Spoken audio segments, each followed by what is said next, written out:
off with the question of why does this matter?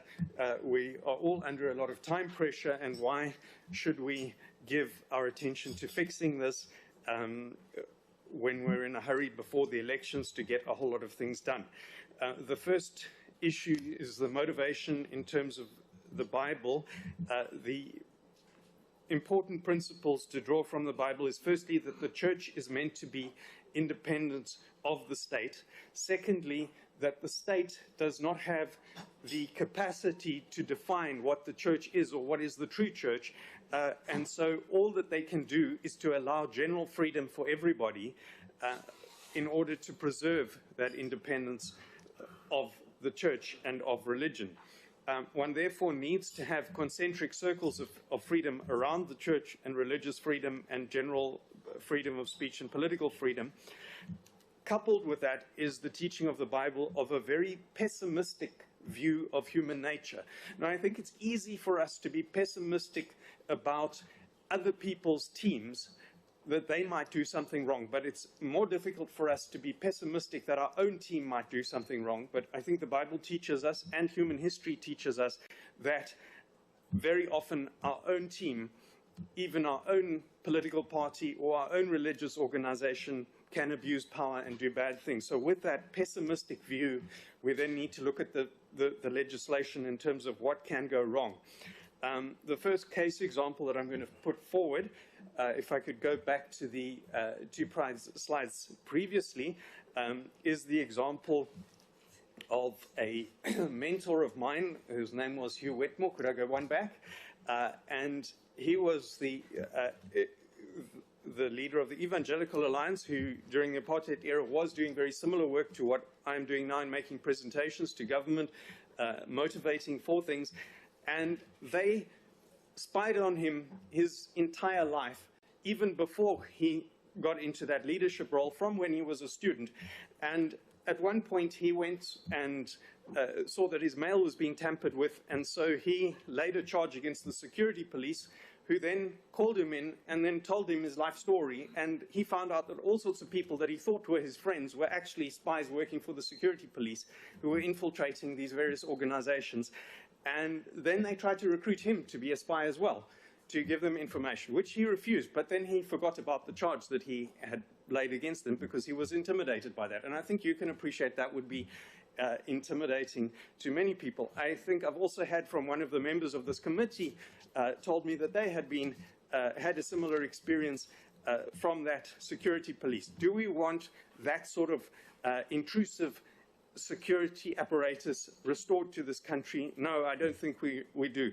But we've got other countries, for example, Russia and China, that have even more intrusive state security. And we have a great leap forward in the last few years with technology that enables them to be 1,000 times more intrusive than they could. Then we have, moving forward to the next slide, the context of a raft of legislation, each of which is eroding slightly the freedoms of individuals and giving more power to the state. So we don't want to look at this bill alone. We want to see it in the context of a whole raft of bills and policies that are coming in at the same time. Now, this is what happened in China to Hong Kong, which was handed over in 1997, and it was slowly eroded, next slide, until 2020, their political freedoms were entirely lost. Now, the thing is that each of these constitute a lever of power, and if enough levers of power can be concentrated in the hands of any individual, you have or group, then the opportunity is that the entire system of constitutional order starts to break down. So we've got the Gilab or Spy Bill, we've got the Hate Speech Bill, which is restricting freedom of speech, we've got the Film and Publication Act, which is also doing that in some of its clauses. We've got the Equality Amendment Bill, which is in the pipeline, which is very intrusive into every business and organization. We've got the Bella Education Bill, which is taking away powers from parents and giving it to the state. And I could list many more, but put those all together and you've got an erosion of freedom. This spider web of, and I don't mean that in a derogatory way, but these are many interconnected legal references and references to other bills. You put them together and it leaves it wide open for somebody who wants to abuse power or could abuse power, even with some noble motive of wanting to improve society. Next slide, please. So to give examples of this, we've got the threat to national security has a number of criteria, some of which are legitimate. So if somebody is plotting violence or is threatening violence, by all means, let state security investigate that person and see what they're doing. But the first two criteria are threats to equality and threats to peace and harmony. Now, I can see why they put that in. They took it from Section 198 of the Constitution, but the way it's put into the bill is not achieving the purpose that it's intended in Section 198 of the Constitution. If challenge to equality means challenging the right to everybody to have a vote, then, that's fair enough. But there are many different interpretations of the meaning of equality, and people have different opinions on that. And I can give an example of a UWC law student recently was threatened by his own lecturers in terms of not graduating because he had expressed opinions on social media that they considered to be not compatible with equality. So that includes the opinion on gender roles in the family, abortion, LGBT. Now, to me, that is a completely wrong interpretation. But these are law professors who have interpreted it this way. We've got students who've been thrown out of UCT law faculty for presenting a pro-life viewpoint, for example, okay, because they are intolerant of this. So there are people around who can misinterpret that.